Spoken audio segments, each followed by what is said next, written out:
Hi everyone. If you don't stop and you don't let me start, David's going to kill me, okay? So I'm already running late right now. I'm scared of David. Alright, it's great to see you. It is so good. It's so good to see you all. I want to thank the Silva family again for hosting such an amazing night. I'm sure you're having a great time. Sounds like you're pretty loud, so you've had a few drinks. Okay, so I've got to get really loud. I want to just remind us, why we're here. We obviously just heard so poignantly about the impact of Joseph's disease on the family, on the Cape, in New England, and really across the world. This is a devastating neurodegenerative disease, and we are here. Very sloppy, like mounted in that chair. He's getting ready to give me a good whack with that stick. So there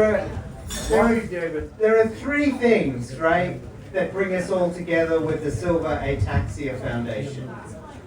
The first is, and you just heard it, I heard it as I walked through the door, that we're here to cure these diseases, right? That's the first thing. We want to prevent, slow down, or cure these diseases. That's one big reason. But there are two others that come to mind.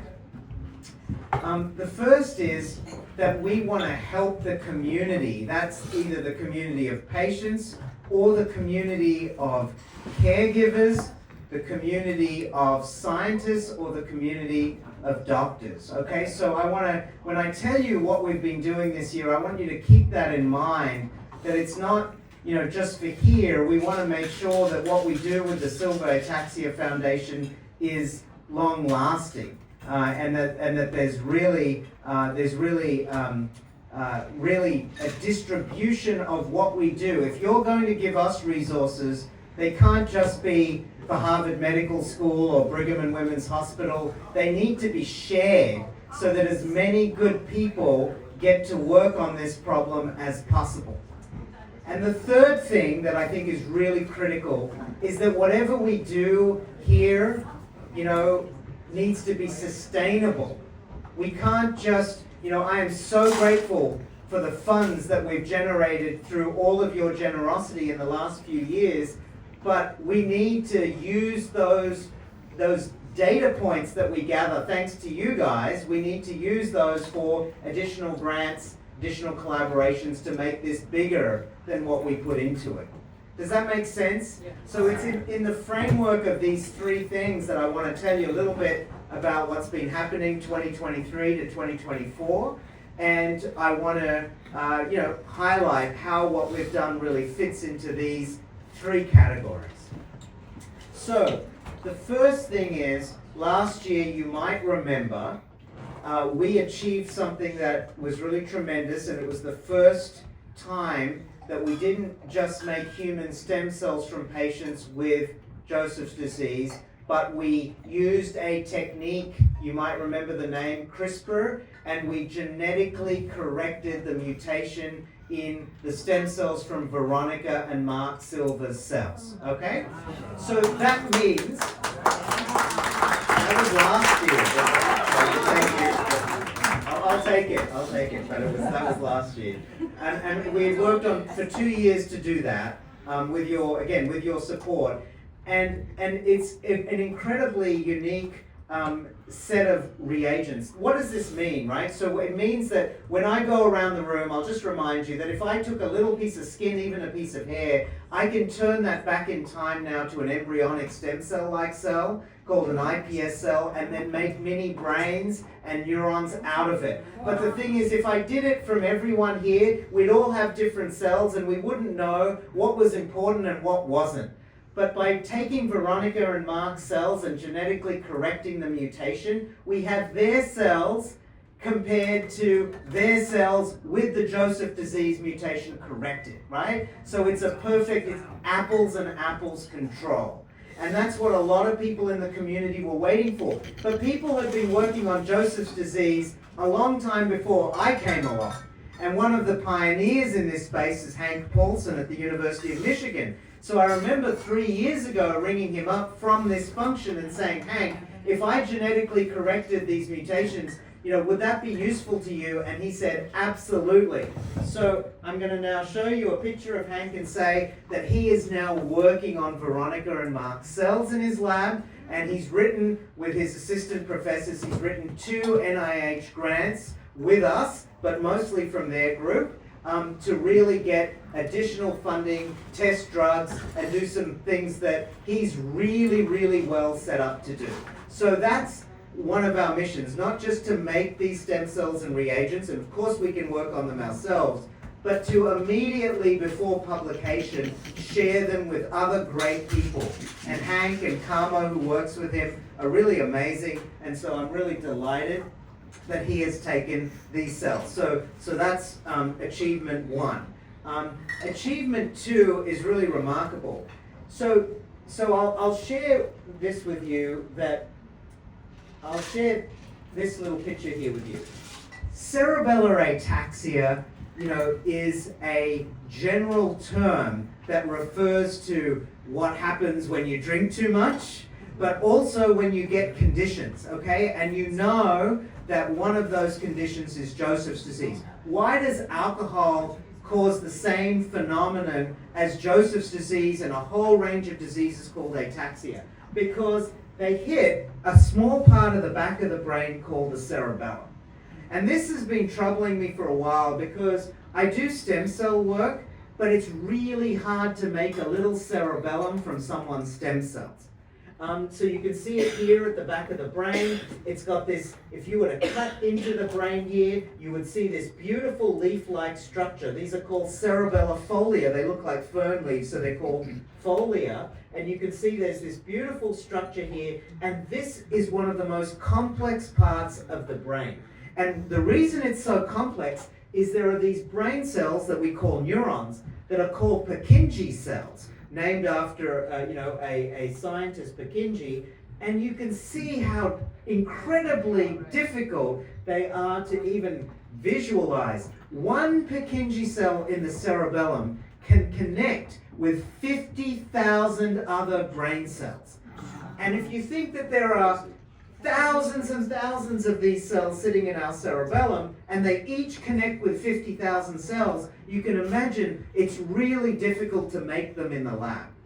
Well, one of my colleagues at the University of Southern California, and I'll show her face now, Georgia Quadrata, who trained at Harvard with Paola Arlotta, had a beautiful paper in Nature a few years ago with Paola, where she created some of the first brain organoids. But she started her own lab at the University of Southern California, and she reached out because she said to me that I have finally succeeded in making that small part of the brain called the cerebellum. And of course, I realized that this is exactly what we should be turning Veronica and Mark's cells into, because that's the part of the brain that's affected. We can make other parts in my lab, dopamine neurons, other parts of the neurons that we study in Parkinson's are very relevant to Joseph's disease. And so we make those already. But I was really keen to find someone who could make the cerebellar cells. So I'm not going to go through the details,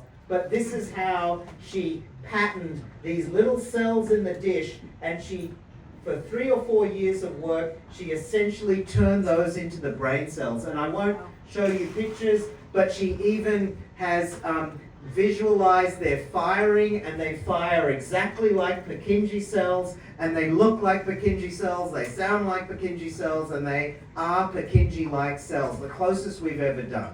So I am so grateful to all of you, because we just 2 weeks ago signed a sponsored research agreement where Silva Ataxia funds are going to go across to the West Coast and fund Georgia's lab to make little cerebellar organoids, the best model to date of Joseph's disease, I hope, from Veronica and Mark.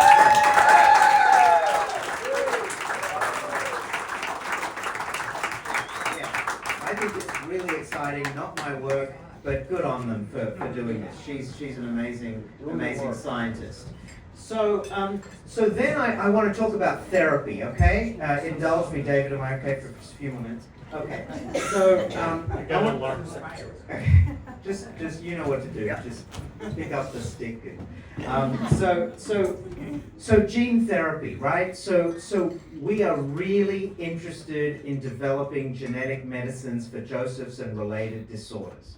Now, what do I mean by related disorders? Some of you will remember from previous sessions, this mutation is a very complicated one. That's why it took us years to genetically correct it, because it involves a repeat in DNA that just gets longer and longer, and it gets longer each generation, and eventually people get the disease. And so there's letters in DNA, and there's 3 letters, CAG. They normally get repeated 20 or 30 times, but when they start getting repeated more, CAG, CAG, CAG, CAG, we get what we call polyglutamine diseases like Huntington's disease, Joseph's disease, but also another disease that can hit really young kids called DRPLA.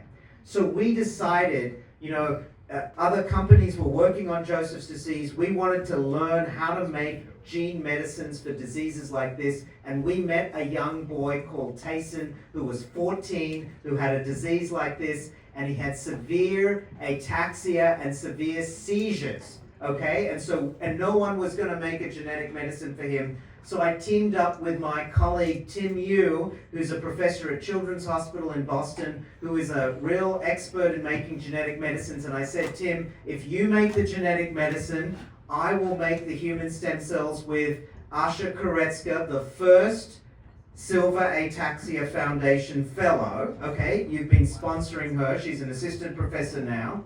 And I wanted to team her up with me and Tim to make those little brain cells in the dish so we could start to figure out something really important. When you knock these toxic proteins down, we have no idea how much to knock them down by. Okay, do we knock them by 10%, 20%, 50%, 80%?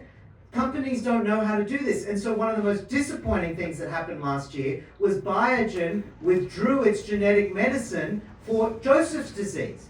And part of it, I don't know the internal details, but part of it is these proteins that we want to knock down. Yeah, sure, they're toxic, but they also do important things in the brain. And we need to know how much to knock them down by. So when we made Tayson, just like what we did with Mark and Veronica, we made the stem cells so that we could start to figure out, could we correct his defects in the dish and know how to then correct in real life. So I'm so proud to announce that not only did we develop a platform that I'm going to show you a little bit of now that can help test the safety of these genetic medicines, but Tayson is right now getting that genetic medicine. Okay,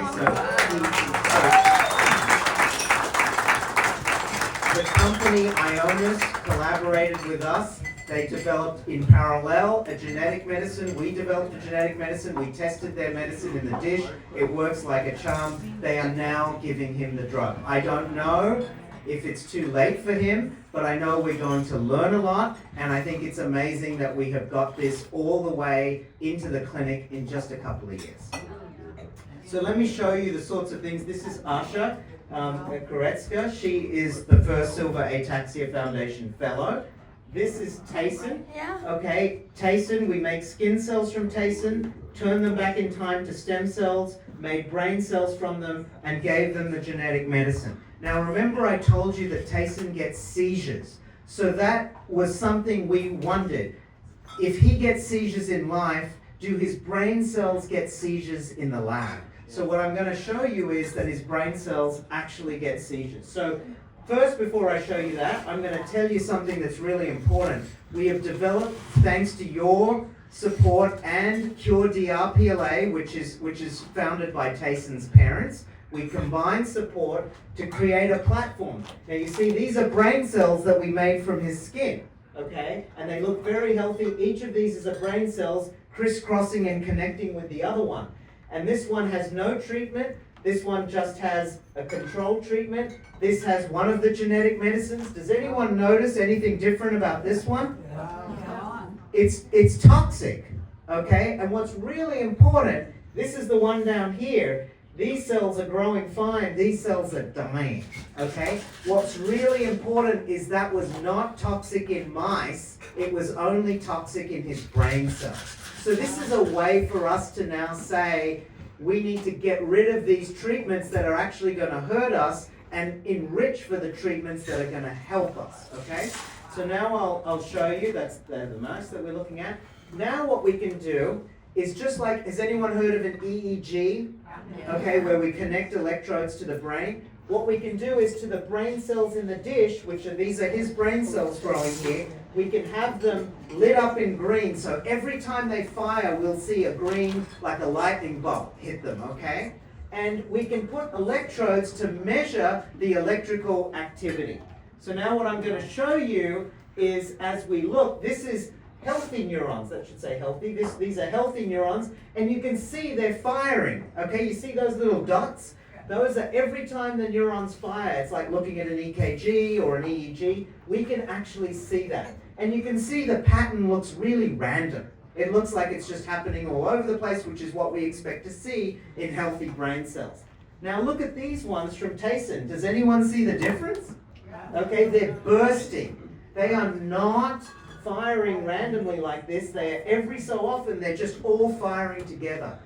We think his brain cells, like him, are having seizures in the dish. Okay, so let me show you. This is just a graph showing that epilepsy is a major, by the time these kids grow up, they almost all have epilepsy, okay, really severe seizures. So now we wanted to ask, as I said, do the brain cells get these? And now can anyone see the difference? That's the healthy brain cell, and this is Tayson's brain cells down here. Do you see the difference? Hello. Okay. You have 5 minutes for your last spins, and then we're going to pick up the clipboards in 10 minutes. Okay. But Vic's going to keep talking, so if you have to get up and interrupt. Yeah, please interrupt, that's more important. But does anyone see, this is like, you can see little bits of lightning here, okay? But these ones are going really strong all at once. So what we wanted to do is say, now in the dish, if we give him the genetic medicine, can we fix the seizures in the dish? And so what you see here is this is a measure of the seizure activity, and what you can see is this year we showed that with the genetic medicine, we can correct those seizures in the dish. That means that this is a real pathology, and then in real time, we can knock that toxic protein down, figure out how much to knock it down by, and we can fix the problem. Does that make sense? Okay, so that was, I think, pretty exciting. So because of Asha's amazing work, this comes to the sustainability question, okay?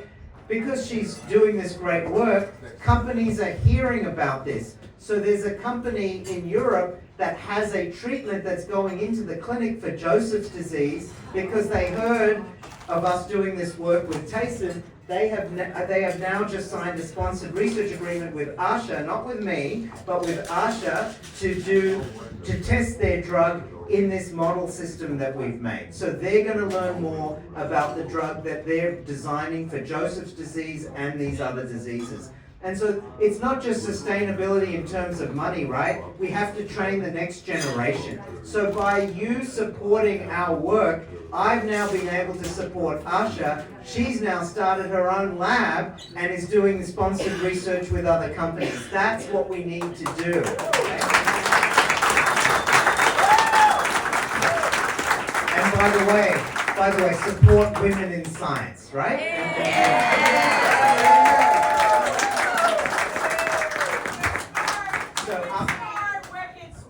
Asha, much smarter than me, right? So, and Asha can do all this, and she's had 2 babies at the same time. So that's pretty impressive, okay? That's way more than I can say. All right, so I'm going to say just a couple more things, and then I'll try and wrap up. There's a few slides, but I'm just going to explain them really briefly, okay, so that we can wrap up. But I think what I'm about to say is kind of important. Firstly, just a couple of other updates that I think that are really important, especially for patients and caregivers with ataxia. The first thing is that we've had really big news in the last year or two. Our first drug has been accepted for Friedreich's ataxia, a genetic form of ataxia. That is a huge milestone. Biogen has produced this drug so far. But what's really nice is my good friend Irfan Qureshi, who's the Chief Medical Officer of Biohaven, had a press release just a few weeks ago saying that his drug, troriluzole, has shown stunning slowing of progression in spinocerebellar ataxias, including Joseph's disease. Okay?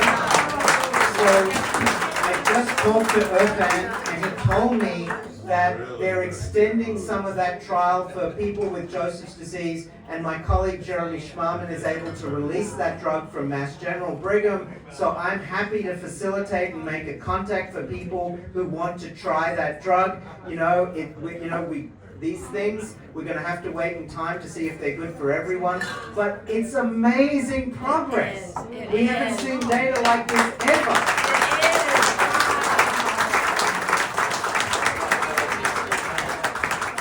Okay, so the final chapter here, and I want to make clear that while we start doing work closely, obviously, with the Silva family, with Paul and David and others, this work is for all of you, right? This is not just, firstly, it's for other people with Joseph's disease, wherever they live, but it's also relevant, as you've seen with Tayson, to people with related diseases. Okay, there's a lot of these diseases around, and what we're learning means we can build. So I met a young woman a few months ago, and she's from Romania, and she has a different type of ataxia, and her family are wealthy industrialists, and they caught wind of what we were doing with ataxia. She has a totally different ataxia, and I want you to know that they have just signed an agreement with the Brigham to support a personalized medicine program for So this is spreading, right? This is gonna have impact. Is what we have to turn this into, as I said, more than the sum of its parts. The final piece is that there is a huge movement in Alzheimer's disease and Parkinson's to think about something called neuroinflammation in the brain. You know, when you whack yourself and your skin goes red, and you know white blood cells come in and clean up the damage. The same thing happens in the brain with a group of cells called microglia. They are really tiny little cells in the brain that modulate what we call brain inflammation. And early on they may be good for inflammation, but later on they may be really bad and actually get toxic and start killing brain cells, okay? So what we have started to do with your funds for the first time this year is we have started to take patients with Joseph's disease, and the first scans will happen in the early next year, probably January, February. We're going to start looking with a new technique that we've developed to find brain inflammation in the brain, okay? And I want you to know that for another ataxia that's called multiple system atrophy, for the last 2 or 3 years, we've completed a really exciting and interesting study. We took a drug that's meant to hit brain inflammation, and we've showed that it hits brain inflammation in patients, but only in half of them. So this is a really important message. We are throwing away drugs that could be really good for these diseases because not everyone with these diseases is the same.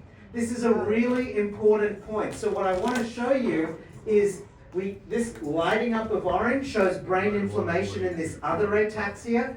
We want to show you in the next year or year and a half whether this happens in Joseph's disease too. We have no idea. But what we showed in this ataxia is that half of the patients, this was 10 patients that we put through, about 3 or 4 years of work, and we showed that this red is showing inflammation in the brain, and for this patient it disappears when we gave them the drug. For this patient it just keeps getting worse. And this drug was considered a failure and thrown away. But this drug may actually be okay for some people. So this is really important as well. And so I'm just going to tell you that Alain here in my lab has succeeded in making, from these stem cells, succeeded in making these inflammatory cells from the brain in the dish. Okay, so these, what you're seeing here, these are little brain cells. They're not neurons, right? They look completely different to the ones I just showed you. These are actually the inflammatory cells in the dish. And I'm going to cut a long story short about a few years of work and say that from the patients who responded in life when we made their inflammation cells in the dish, these microglia, we now know that the responders in life responded in the dish, and the non-responders in life also didn't respond in the dish. This is so amazing because it means that just like cancer, the cancer field, we may be able to make brain cells from our patients and predict if those drugs are going to work or not. This is going to speed up drug discovery. Okay, so that's all I'm going to really say tonight. And the reason we're doing all of this, last slide, is my senior colleague Howard Weiner has invented a new drug. Howard, has anyone heard of multiple sclerosis? Okay. Howard is the father of multiple sclerosis research in the United States. Many of our therapies that we have for MS came out of Howard's work. Okay, he's the first person ever to try immunomodulation for multiple sclerosis, and you know that's how we treat the disease now. Howard has invented a new drug. It's a nasal spray. It goes in and it activates a certain class of T cells in our lymph nodes that go into the brain, and they dampen those microglial cells up and quieten brain inflammation. And here with Howard, you can see this is brain inflammation in MS, and you can see it is fading away when we give them the drug. So what we're going to try and do is figure out for other degenerative diseases like Joseph's disease, if this type of inflammation occurs, then we have a totally new class of drugs to deal with it. That's fantastic. That's it. Okay. So you can pick up the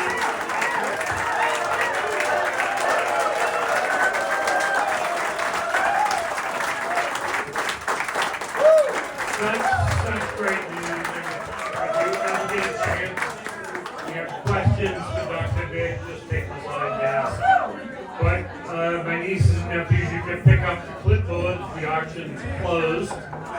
And if you have any questions, Dr. Vic's here, and we thank you for everything.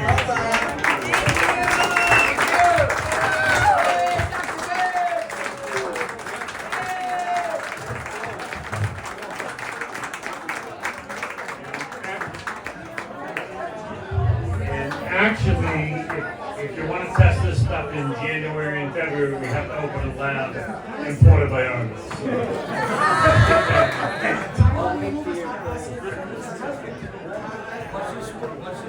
I want to beat down to be good, right?